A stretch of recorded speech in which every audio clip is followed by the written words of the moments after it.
Good evening, everyone. Welcome to Face to Face. I am your host, Amoka Chocolate, and today's show is all about business and branding.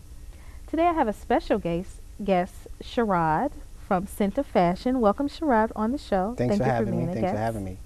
And I would like to talk about your show, Scent of Fashion, what it is about, and how you got started.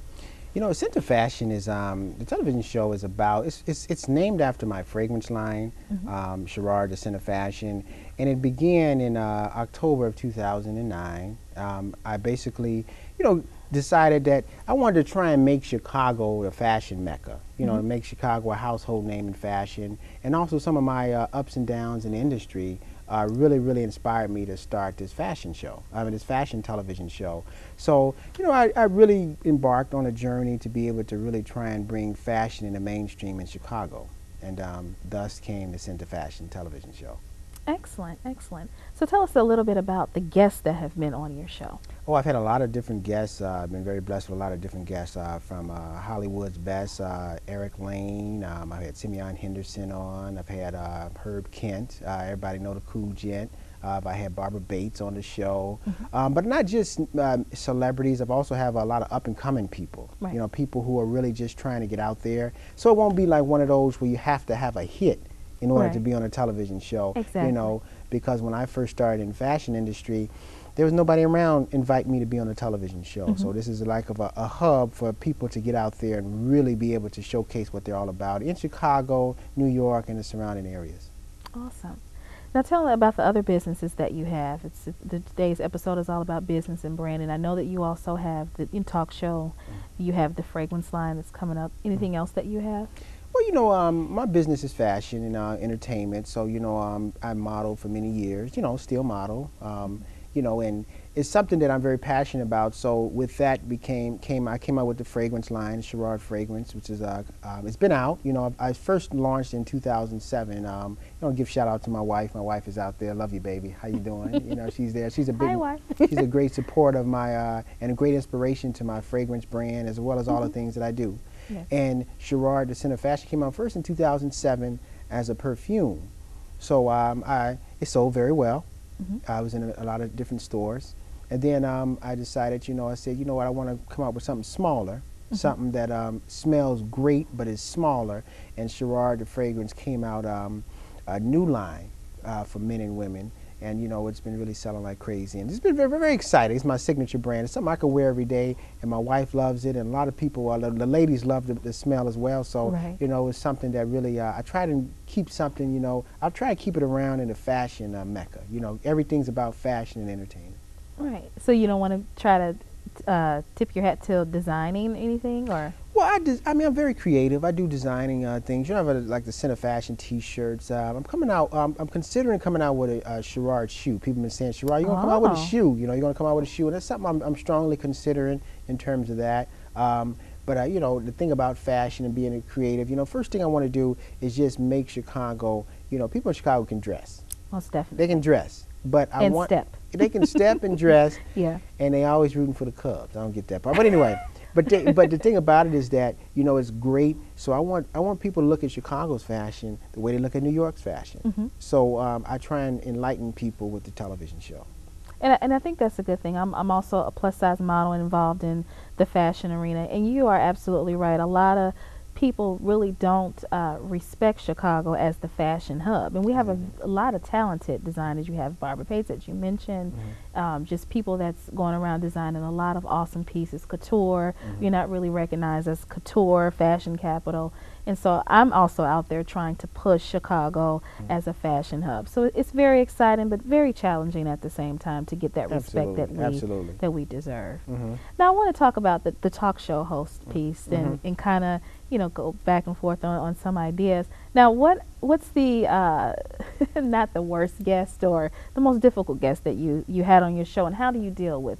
Well, the thing about it is that I have guests. You always have those people that come on. And one thing I find interesting is the guests that, they're humble and lowly when you're briefing them about the show, but as soon as you get them on the show, hey, how you doing? What's going on? Yeah. That's kind of weird to me when people, when lights, camera, action in terms of that. Exactly. But, the interesting kind of guests I have are the ones, that, two of them.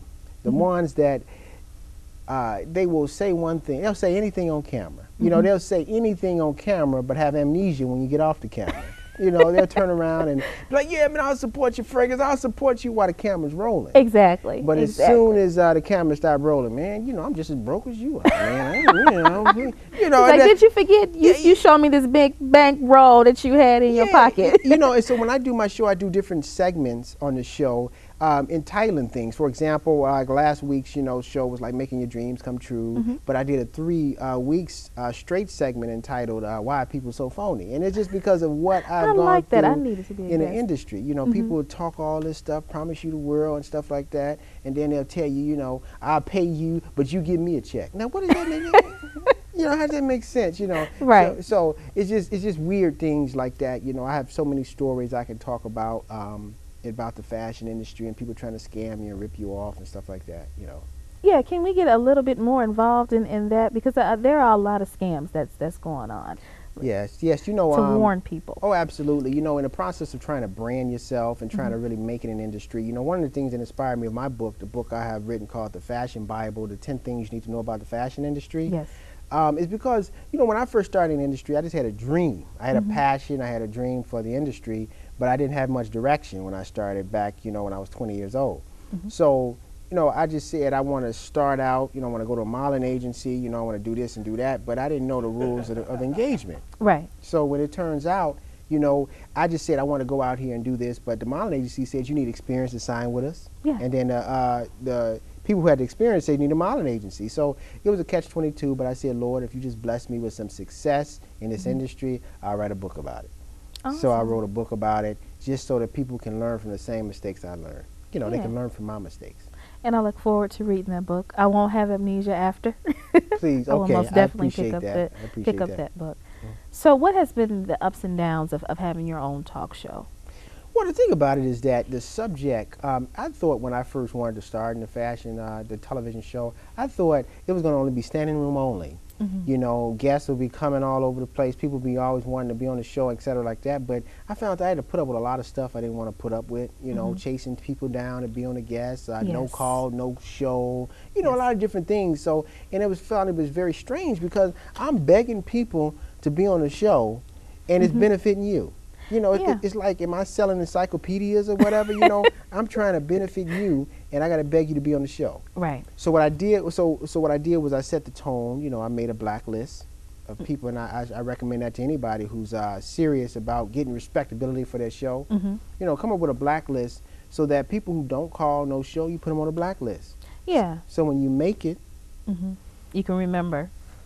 And I think that's awesome advice as I'm getting started and, you know, chasing people down, answering calls. It really takes a lot of work to put this whole thing together and making sure that you have a nice show, and you want to promote people and you want to give people a chance to you know, promote their brand or their product, and then if you have to chase them down, it's like, you know, why am I chasing you down? Absolutely. So that's good advice. I think we can most definitely agree on that, you know, trying to produce something and trying to put something together, chasing somebody down, no call, no show. It's all about a respect. If you can't come on the show, you know, give a call and say, hey, I can't make it, let's reschedule. Absolutely. So I'm glad that you put that out there, because a lot of people, they don't know the behind the scenes of trying to produce a talk show. No, and then, you know, a lot of times guests can leave you scrambling. It's very serious. If you got an airtime, you know, my show starts live at 11:30.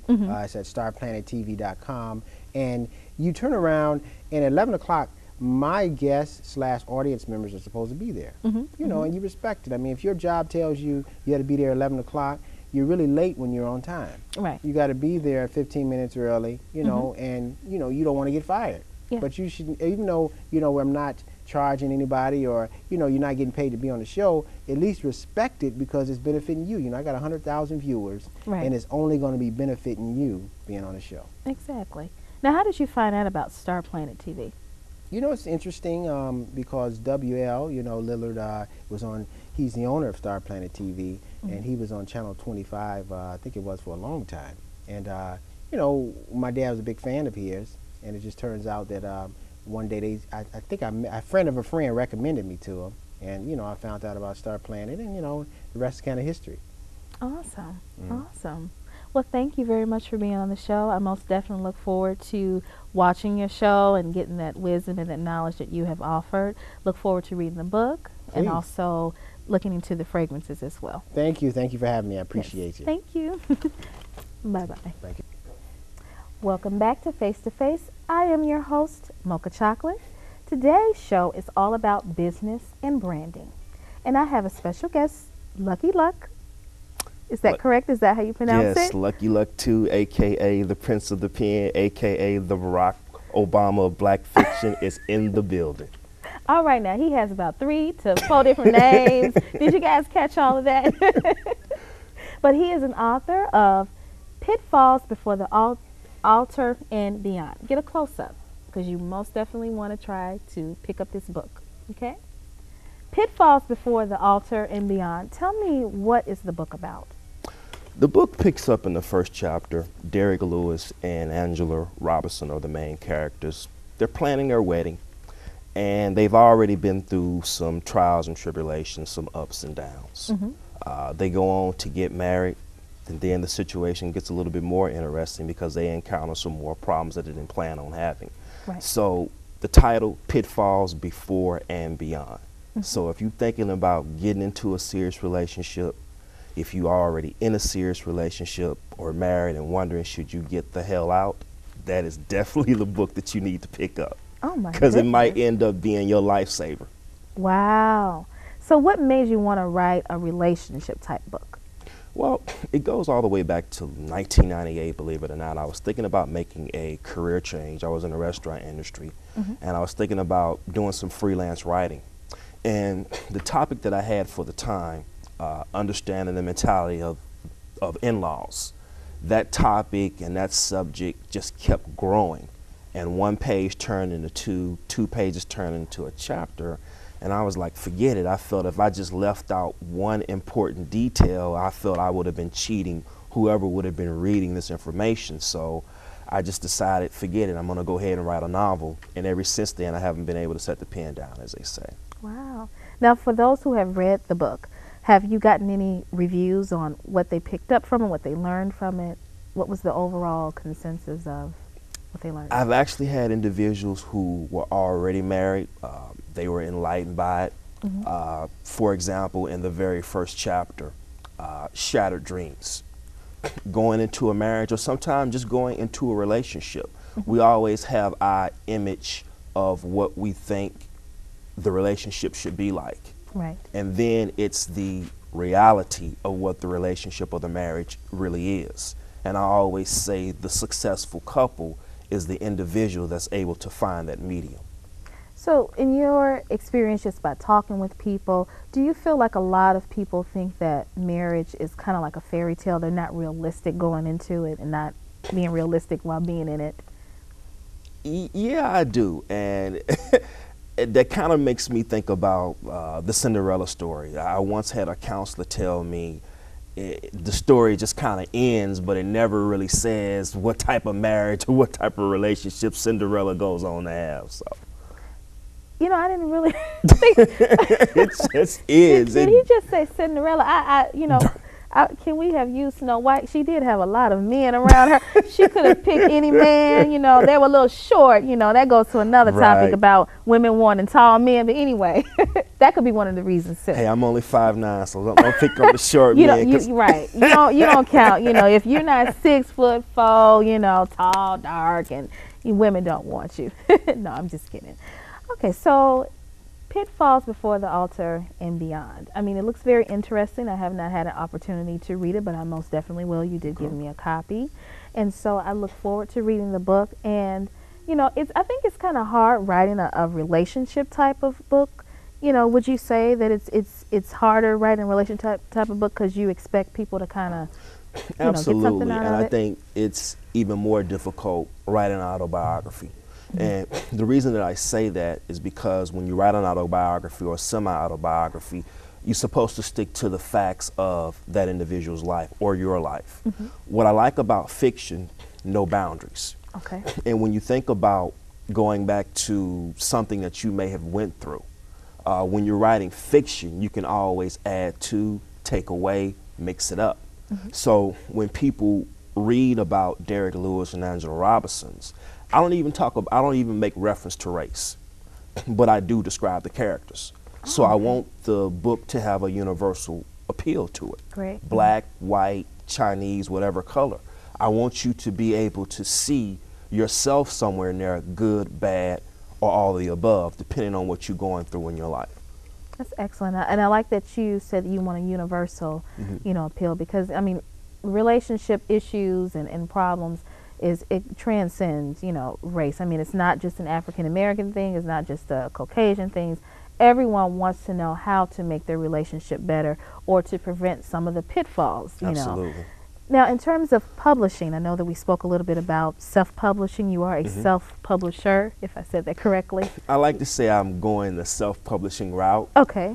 To me, a self-publisher is just an individual who's trying to get their book out there individually until they get picked up by a publisher. When I go the self-publishing route, I started my own publishing company, but the initial goal was to add more authors to the company and build the name. Now tell us about the trials and tribulations of getting the book actually published. Did you seek out individual that will perhaps help you? And I know that you mentioned that some of them told you no, so what were some of the pitfalls to that? Some of the pitfalls, or I should say downside, and I was warned, but I didn't take the advice, was to never give up. And like 10 no's, sometimes you got to go through 100 no's to get to that one yes, that individual that will actually buy your book and read your book. And sometimes when you're first starting out, you may come across some individuals who have actually bought your book. You come across them again, hey, did you get a chance to check out the book? No, not yet. Well, a book that has been bought and gets set on the shelf is almost like that individual didn't buy the book. Yeah. You know, so, but you just got to keep grinding. And something I always say is whenever I sell a book, I sign it and I give it to the person, I thank them so much and I say, now you have my career in your hands. And they kind of laugh it off, but literally they do. Because they have that type of power to recommend me, or they have that type of power to not recommend me and try to keep other people from buying the book. So no matter how many sales I get, if I always understand that I'm at the mercy of the customer, that's going to keep me hungry, that's going to keep me focused. You know, that's a very interesting perspective. I never really thought about that. I have several books actually that I've bought and I have not read. I mean, it's not that I'm doing it intentionally. I'm busy, you know, and I kind of get to it later. But yours is going to be the first one that I read now that I know that I have his career in my hands. I don't want to be guilty of you messing up your career. I had an older sister who once told me, she was like, you got to realize that every good book is not going to get read. And I said to myself, it's not going to be mine.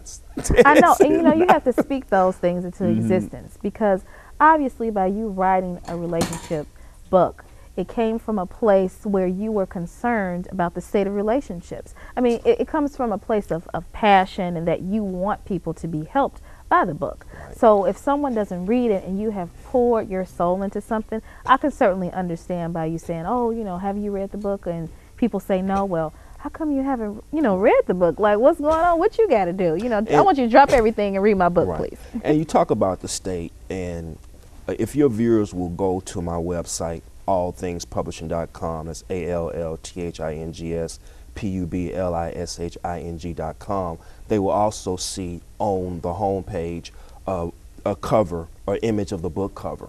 And if you notice, the groom is actually pulling the bride up out of a pit.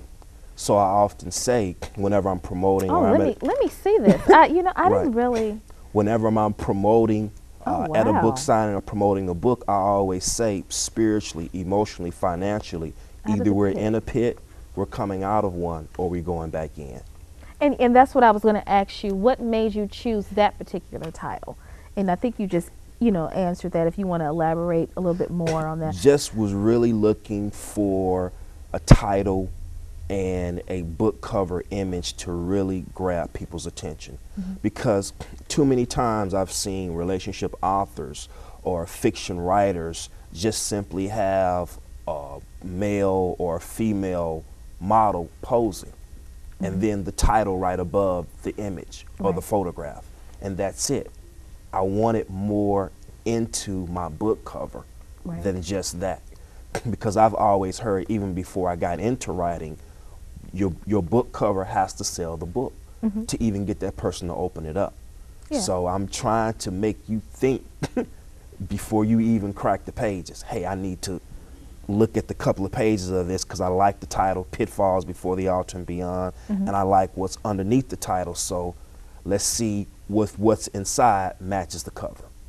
Awesome, and I didn't realize that the groom was pulling her out of a pit. I did look at the cover, and I knew that it was about most definitely relationships, but I didn't connect that. But now that you said it, I can most definitely see that. I just thought that he was holding her up. You know how men are supposed to hold the woman up and, you know, support her. That's the thing that, you know, that I thought about. So I think the message in the cover did come across of the groom kind of, you know, pulling her out of something. Absolutely. Yeah, so I did get that. And as you can see, the other image, some people like to consider that the mother-in-law with the knife at the bottom of the pit. Obviously, she has it in for someone.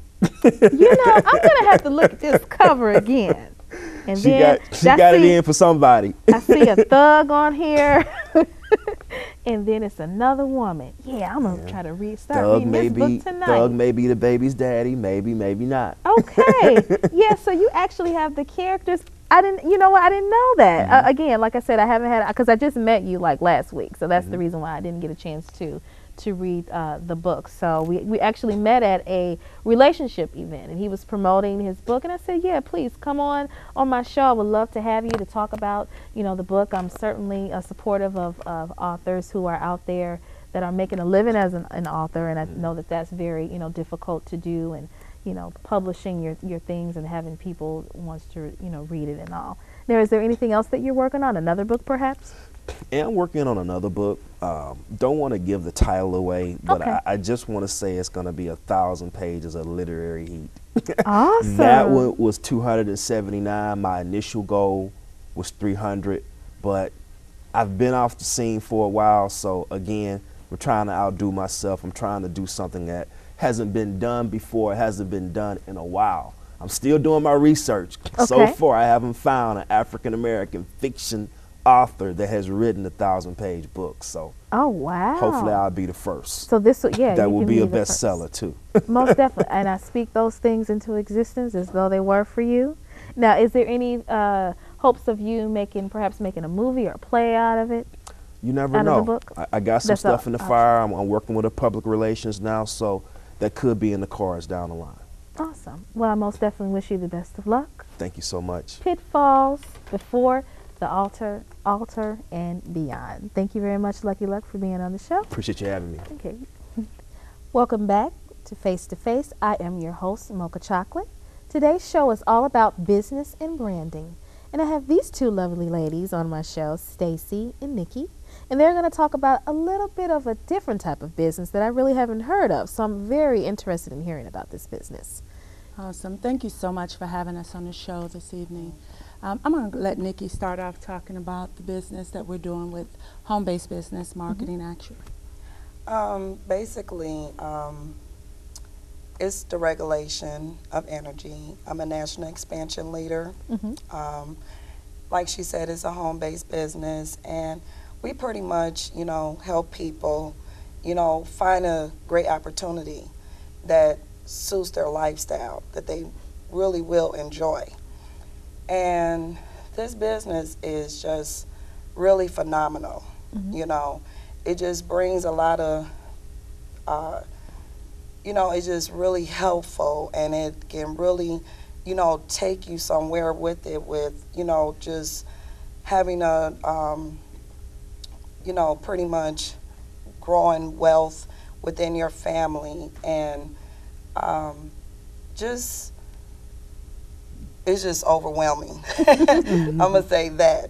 You're excited. I'm very excited about it because it's really helping me. And I know it can help others. And that's pretty much what we're trying to do, is help, you know, each other, you know, help the environment, you know, help the economy. And once you see this opportunity, you will be shocked at what you see. you know, and I'm sure, you know, people will want to take part in this because it's not only helping yourself, but you're helping others in the long run, but financially and even spiritually, emotionally, it's just helping you within. And all I can say is, I just thank God that this was presented to me, you know, and I couldn't, you know, ask for a better blessing, you know, and I know there's more to come, but Right. I'm just thankful for what I have in front of me. And now I have, you know, I'm able to position myself, you know, to just market this, you know. But my area director here, Stacy, you know, she can really will everything in and, you know, tell you a lot more. She's excited. Yes, she is. You know, I mean, you sound very passionate because I know that you mentioned it's home based. So a lot of I can say this. You're actually my neighbor, so I know that you have a child, and I also have a child. So a lot of working mothers are looking for alternative workplaces. Absolutely. You know, and working from home is a big one. You know, we want to be able to raise our children, keep an eye on our teenagers. You know, because teenagers nowadays are running rapid, and be at home. So I understand your passion about finding something that you enjoy that helps others, helps yourself, and that you can stay at home and do it. So I'm going to let you speak about the opportunity. Well, rightfully so, Nikki should be excited. And as she said, we're talking about energy deregulation. And Warren Buffett has gone on record as saying energy deregulation is the largest transfer of wealth in American history. So when you know that this amount of wealth and income is about to shift hands, oftentimes people think about home-based business and they say, oh, well, what does it cost us to begin? Well, our opportunity is a no investment, no risk opportunity. So here you come to the table with absolutely no money. You can start this company. Within our company, you get 4 free state-of-the-art websites, no money, and all we ask is that we tell every customer, whether you're, because every customer is a business partner, whether you're a stay-at-home mom or you're working full-time. I'm a college professor, but this home-based business is an excellent plan B and supplemental income for me. So no matter what genre you're in, it allows you to create and be a part of this transfer of wealth. The deregulation of energy. And what is deregulation? It's just a really big fancy word to say it's going to give people choices. Yes. Instead of you having just your plain ComEd or whoever your energy provider is, statewide, wherever you are, whoever your energy provider is, now you can choose. It's just like when telecom went and got deregulated, Yes. we could choose. So now we get to choose our energy provider. And it's awesome because now energy providers are fighting over customers, which means our prices go down. Yes. So for the consumer, it's phenomenal. For the person that is actually presenting an opportunity, it gets even better. Our company provides white Mercedes as you promote through the company. Mind you, this is a company that is no investment, no risk. So I, being a college professor to my student going through the college process, it is just phenomenal coming into this industry and to the deregulation industry. Yeah, and this is a very interesting topic. Like, this is something that I have not heard of. And I think a lot of people shy away from home-based businesses because there are a lot of scams, out there. So what do you do in order to ensure then that this is not a scam, this is something that, is legit, What's phenomenal is that our company has been researched up the wazoo. We are listed in Forbes, one of the most top 100 promising companies. And we can do a lot of research, but Forbes magazine, Yes. that is just, their researchers and attorneys, they have done the best, top notch. You can't get any better. And we're in the top 100 companies as the most promising companies coming aboard right now. Now, how often do you meet? Like, how do you recruit? Do you mail? Do you go on the street? It's a friends and family network. Okay, so word of mouth. Word of mouth. The more people we tell, we just tell a friend and tell a friend and tell a friend. It's kind of like that commercial, and then they tell someone, and then they tell someone, and so on and so on, and that's what we do. And that's the best thing. We're not trying to capitalize and take the whole industry. Right. We just want a few people to save some money, to earn some money with a no investment, no risk opportunity.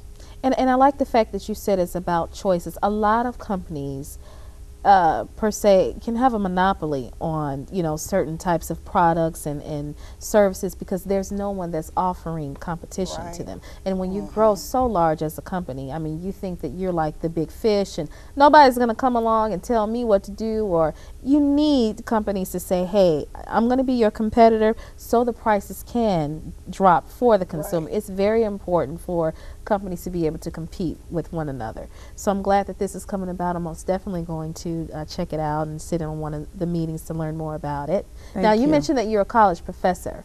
So how did you get all off into doing that? I mean, well, I can imagine these, you know, drunk college. I can remember when I was in college. Oh, my goodness. How do you deal with these little children thinking that they're grown?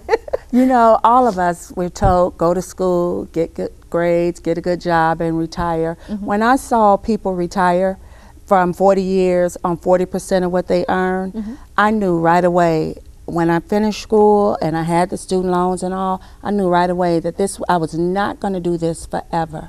That in order to obtain financial freedom and create generational wealth, which is what has been placed upon all of us, is written, generational wealth for my children's children, I needed to look into a plan B.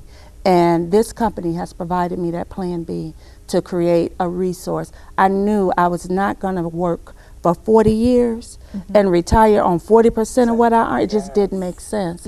And I don't know anyone that was able to do that with that plan and come out on the other side of money where they can retire on the islands and the beaches of the world. That's real life. We want to be the lifestyles of the rich and not so famous. I don't know, but you don't want to be famous too. I mean, you're not anybody real unless you're famous. And our logo. I want to be famous. What's your logo? I was going to say, and our logo is always, we say, we'll meet you at the beaches or at the bank, but really both.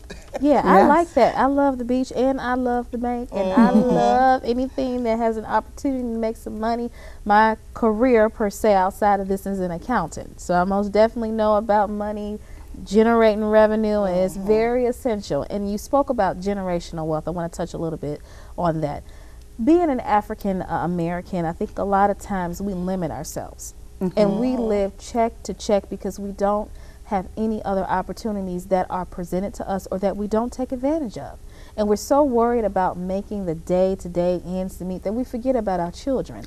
Other races, they pass down that wealth. Exactly. You know, other races, their kids can go to college for free and just, you know, live it up and not have to worry about student loans because their parents have the money, or they pass down businesses. And I think it's time for us as a people to recognize not only for ourselves, but for our children. You know, it's hard. It's getting harder. As you know, teenagers are being racially profiled now. I don't even have to speak about it. So it's like, as a teenager, if you're being racially profiled and you're not even a grown person yet, you're already typecast or stereotyped. So it's going to be even harder, you know, because misconceptions on what a person should look like or what they should do is now starting from being a child now, whereas before it was a grown adult or, you know, a man or a woman. So I like the fact that you use that term generational wealth because a lot of African Americans need to also think further and beyond than just themselves and living check to check.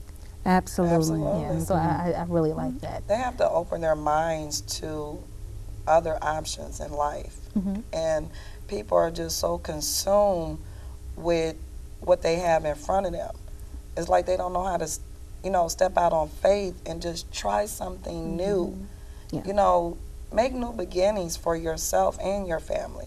Stop settling for what you already have. Do something different in your life. That opportunity may be the right one for you.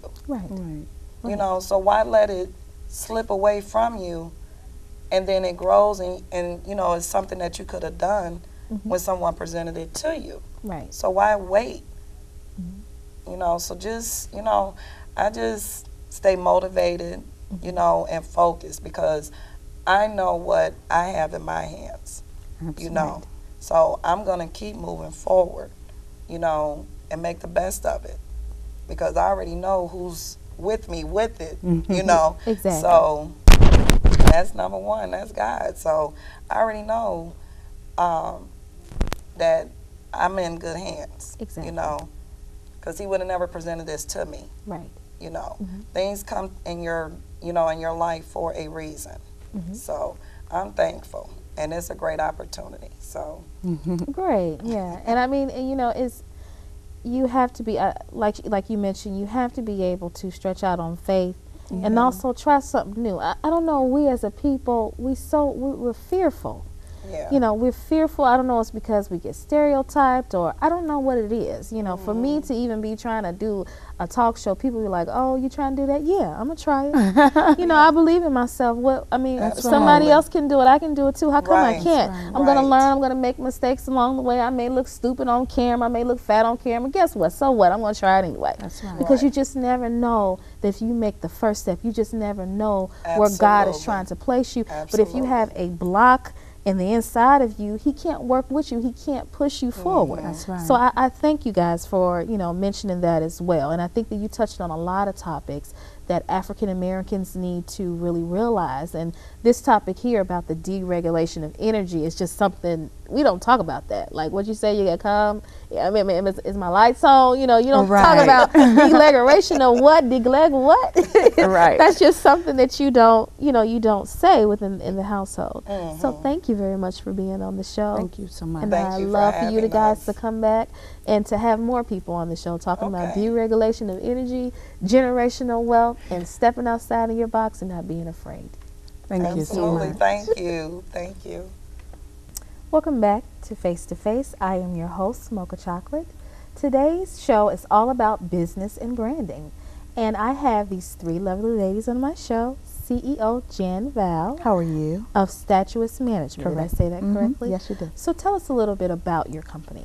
Statuous Management is a talent acquisition management company. You know, I would like to be able to have this company be able to, if you have an idea or any type of talent that you want branded or brought to life, I want to be able to do that for you. Our niche market is going to be plus size modeling. I think there is a great demand, especially in Chicago. We have so many beautiful plus size models and plus size women in Chicago. And people always mention, you know, beauty comes in every size and shape, but I really don't see them really highlighting the shape of the plus size model. So with Statuous Management, that's what I like to do. And I'm super excited because, you Yes. know, as everyone knows, I don't make it any Yes. secret. I'm a plus size model extraordinaire on the runway in France. Yes. Yes, I am. Yes. Yes. No, so I mean, I'm just like, you know, when I Yes. heard about this company, I was like, yes, please come on the show because I want to promote, you know, women who are trying to do the plus size modeling thing or someone who is trying to get plus size models out there. It's very important. It you know. really is. I think, like I said earlier, I think there really does need to be a light that shined on plus size models. I mean, how many times have we as women, plus size shape, have gone to a website or a catalog to be able to try to pick out something for ourselves and have our, you know, our super skinny sisters, which, you know, you guys are beautiful or whoever. Exactly. But it doesn't really cater to giving me a visual of what I want to buy in terms of retail. Right. Or as a plus size consumer, it doesn't give me a good look. So I thought I wanted to, you know, be able to start something where we could get a little bit more of a highlight or, you know, a light that shined on a plus size model or woman. Right. And we want higher end stuff. You Correct. know, don't stick Absolutely. us inside the box that we got to wear a Correct. muumuu. We want the Yes. couture, we want the fashion, we want the run, we want the print. So Statuous Management intends to be able to show that. And I would like for you to introduce Yes, these two absolutely. ladies. Please let me do so. This is Shane Johnson of SJ Incorporated. She is right now one of our featured plus size models. And then I also do have Anazetta Millette, and she is my director of networking. Okay. So I'm lucky to have these ladies on with me as well. And besides working for Statuous Management, they also do have their own individual companies that they're working for as well too. Shane, I'll let you go ahead and start with yours. Hi, okay, well, I actually am a motivational speaker for kids. Awesome. Yes, so I actually go out into the community and I want to inspire children because I feel that our kids are being lost and we're losing the connection with them. So they don't have anybody to mentor them, so that's where I come in at. And I go out and motivate them, encourage them to do the right thing, to go to college, you know, to actually have a life outside of the four walls that they see in their neighborhood. And let them know that the world is a bigger place than just right here. Yes. But we're losing our children to gang violence, to Yes. killings, to drugs, to sex, to everything. So my goal is to definitely each one reach one, each one teach one. I So like that's what that. I want to do. I like that, and I commend you for that, because a lot of times as adults we get so caught up in the things that we want to do, or the Yes. situations that we have going on, the issues, and we forget about our children. Absolutely. And a lot of our children nowadays have more issues than what we had as Yes. growing up. Yes. You know, and it's just overwhelming and just sad to see, Right. to hear about these things. It is. So I most definitely would love to work with you Okay. on that. I was thinking about doing some type of fashion show for children, because they Yes. have low self-esteem. They do. You know, as well, and they need to know about the beauty industry. You know, as Absolutely. well, to feel good about themselves. Absolutely. Modeling is a tool that even if you don't want to be like a big Tyra Banks, it gives you self-esteem about Absolutely. yourself, It looking does. pretty, 100%. dressing up cute, you know, even the guys, you know, putting on a suit, you know, versus the jeans. It gives you a different outlook It on does. something. And I'm actually having an event coming up June 23rd, and we're holding it in Bolingbrook, and it's called Sister to Sister. I am my sister's keeper. So it's basically mentoring the next level, you know, from preteens to teens to young adults and even adults, because you're in your 20s doesn't mean you don't need a mentor to help you get to that next Exactly. level. Exactly. So we want to continue that process, because it does take a village to raise a child, and we've lost that mentality. Yes. Thank you very much for that. And what about you? What is your Well, business? right now I'm actually just helping Janvel with statues management. What we're trying to do is just go out into the local area and just pretty much bring in plus-size women to help them in the modeling industry, help them bring out their confidence and let them know, the full-figure women, we are here. We want to do some runway modeling, show, you know, that we have beauty as well as like she said earlier, the skinny woman, and just kind of just highlight that and bring out the beauty in the full-figure woman. Correct. Yeah, and I think that we want to, you know, kind of clear up in terms of being plus-size women. We're not hating Correct. on skinny women. Not at all. Not at all. We love our sisters, no matter what color, no matter Alright. what shape, no Correct. matter what Absolutely. size.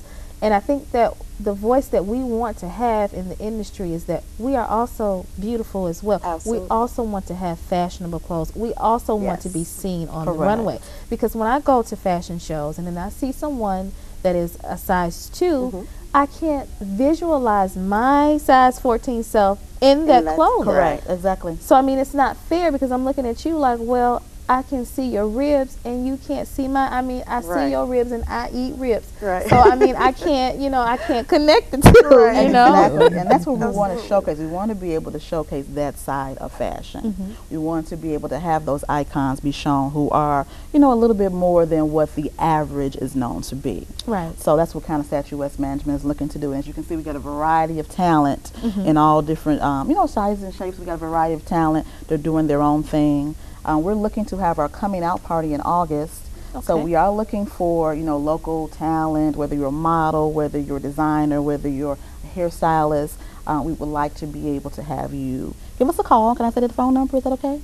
Yes, I believe that is okay. Yes, it is. The phone number is 331-551-8624. So they can give us a call, and we'd like to be able to have them join us for the fashion show in August. Yes, August. Do you have a date? We or- don't have a date yet. We're still scouting dates, and we're still scouting locations. Okay. Okay, so that we will post, and you can contact us on the phone number. We'll keep that updated for you.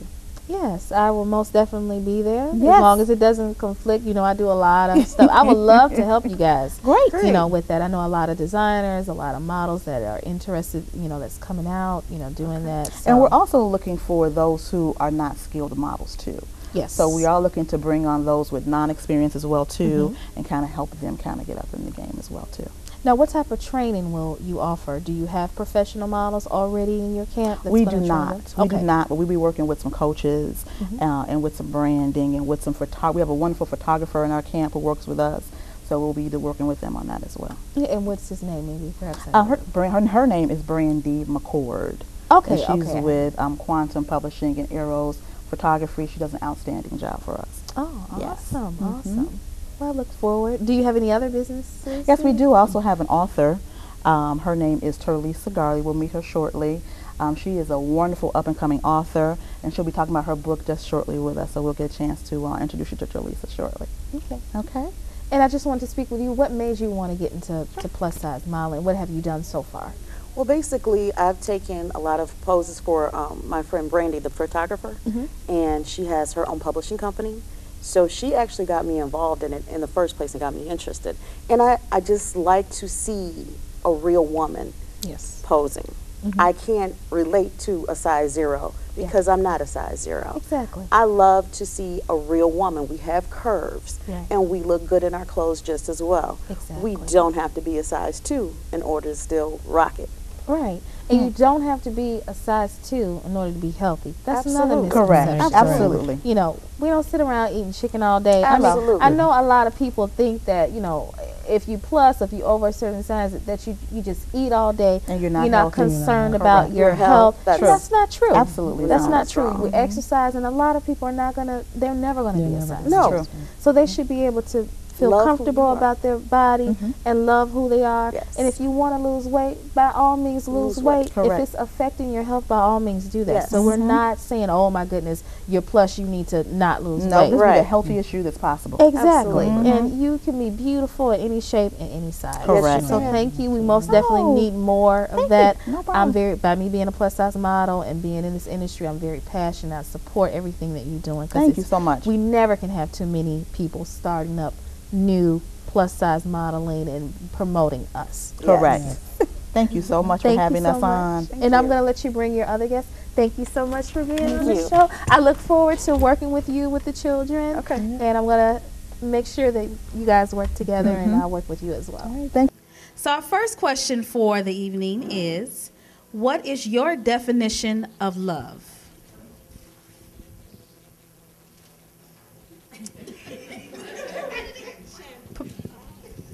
What type of event is this? Is this any believers of followers of Christ in the room?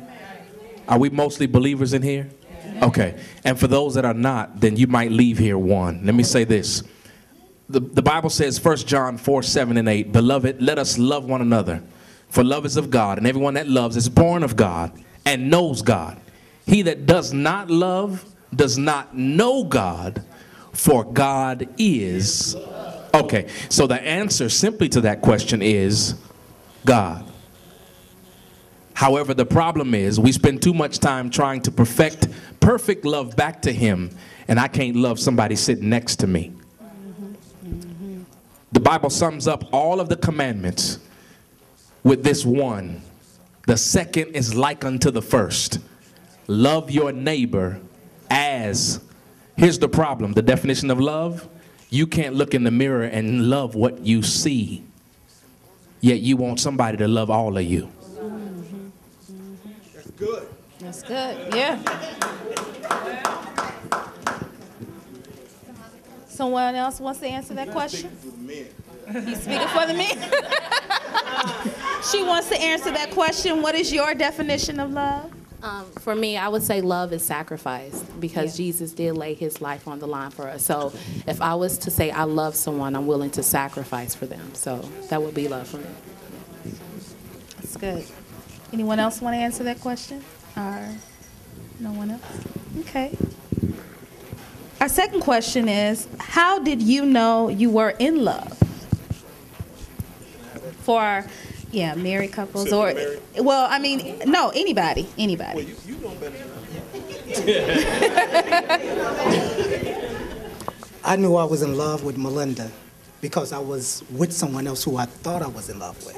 Wow. So I was able to distinguish what was real love and what was lust. Can you elaborate on marriage, that? Yeah. I mean, what is real lust? love? Real love is 17 years later when you're at the altar and Holy Spirit said you're living a lie. And he says, you must go tell your wife you committed adultery. And I said, God, not this one. I got in the truck. I tried to start another conversation, and Holy Spirit took over. And she looked at me and said, I forgive you. So immediately my mind went back to Dwight and said, wait a minute now, how can you forgive me? She kept talking. I said, I tell you what, whenever you want to talk about this, I have to talk about it. I knew I was in love before then, but that point there sealed it. It just reminded me of a lot of love songs is what I got. 20 years, I can't count how much I've been in love, and I can't count on one hand how many times we had arguments. So that's real love to me. I had the counterfeit, because I was part of the counterfeit. But I came into this one saying, yes, I slipped, but I said yes. That's love. That's beautiful.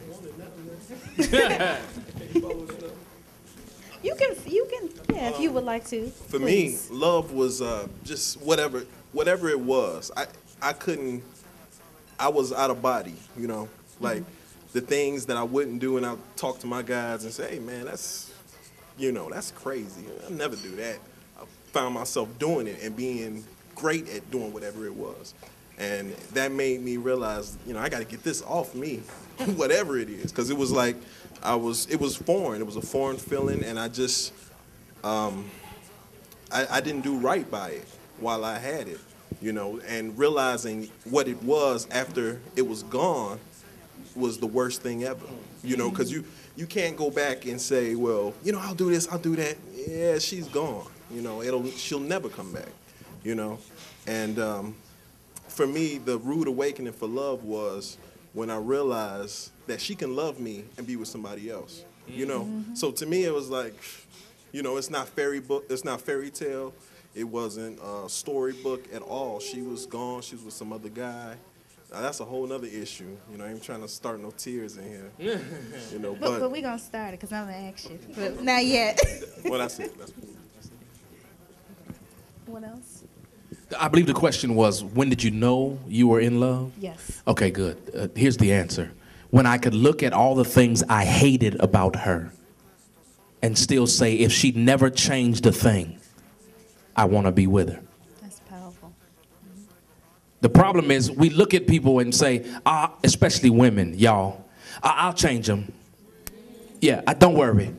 I'll put this thing on them, and trust me, when he get a taste of this, let me tell you, a taste comes a dime a dozen. You hear me? As good as yours is, it's some out there better than yours. And they giving it away for free. I ain't got to work for it. Married, single, divorced, gay, straight, you name it. I could have what you got in a few minutes. You understand what I'm saying?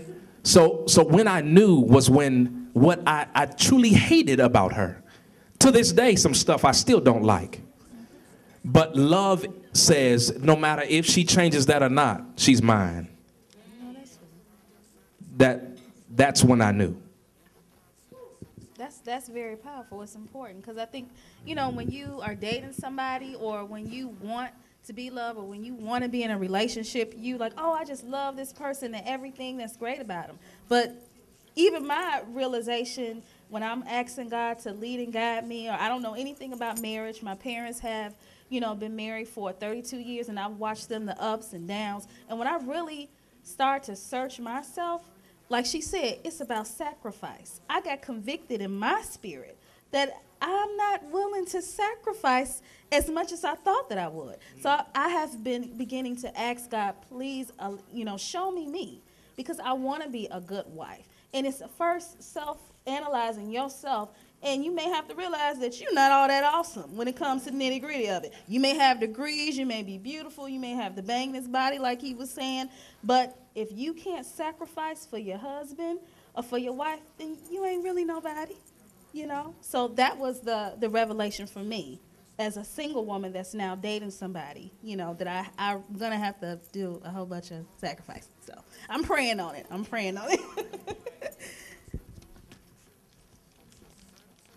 What makes a man or a woman stay in a marriage, relationship, leading up to marriage?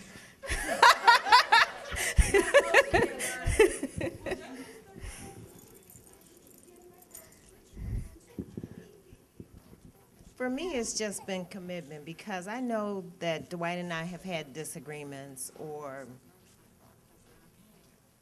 he's maybe a couple of times said, okay, it's time for you to go. And I'm like, well, where I'm going? I'm not leaving here. Mm-hmm. And I'm not going to leave it. I'm not going to leave. And I love it. That's so sweet, because I'm not there yet, because if you get on my nerves, I know, I'm telling you, God is working on me, because I am the type of person, I just up and leave. I don't have to deal with this, right? Or let's admit that, who is at that stage in their life that I don't want to deal with this, so I'm going to leave?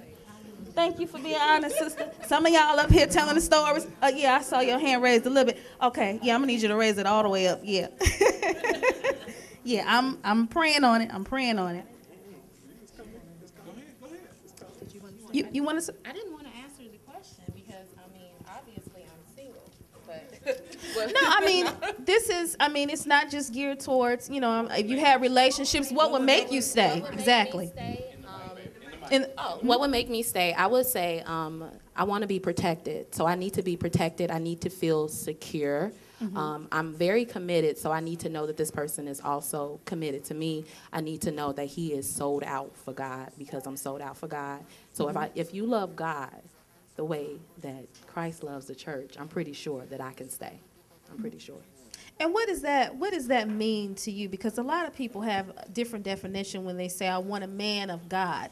What does that look like? His walk has to line up, because sometimes people are saved, but they're not walking the way that they should be walking. So if I would say if a guy was interested in me, some people say I'm hard on men, but I always say, okay, go pray. Because if you're interested, I need to know what God is going to tell you and what he's going to tell me. So a lot of times if you say, okay, this is what I want to do. I want to be in a relationship. I really want to sacrifice. I really want to be your protector, because you can meet a lot of people that's like that. And there's a lot of people, oh, I do this for you. I do that for you. I have this thing also that I always pray about it, because God gives me 6 days with somebody. So 6 days. If you call me the first time, okay, and you make it through the first call. Can you speak up? I want to hear this. Oh, she said 6 days. This is gonna be a new book. 6 days. Because you have to rest on the 7th day. You know, the Lord rested, so on the 7th day we rest. So 6 days. On the first couple days, you like me, you love me. Okay, yeah, that's good. You call me. Okay, fine. So we talk. The second day, okay, we touchy, loving. Okay, I love you. Third day, we might be in love. Fourth day, we feel like we might not like each other. I'm not sure. Fifth day, we might still love each other. Sixth day, we like, I don't know if I can stand these qualities about you. Seventh day, I rest, go pray. And then come back. And at the end of that, most times, they don't make it through that. So a lot of times when I meet a man, I always pray. I pray when the first phone call hit, because I want to know I have a covenant with God, and he's going to tell me whether or not you're the one for me. So. Wow. And I'm not knocking that. Does anyone think that's realistic? Let's be honest. Is that realistic? It can be. I'll let you answer. I've enjoyed everything I've heard. I think one thing that we have a tendency to do is that men, along with women, we sometimes have this picture and figure of a person, the male or the female, of who we think that person should be naturally and spiritually. And what happens is you put all of these standards up on that particular individual. Nobody's ever going to be perfect, point blank. Nobody's going to be perfect. You're not going to get into a relationship and not have issues. It's just not going to happen.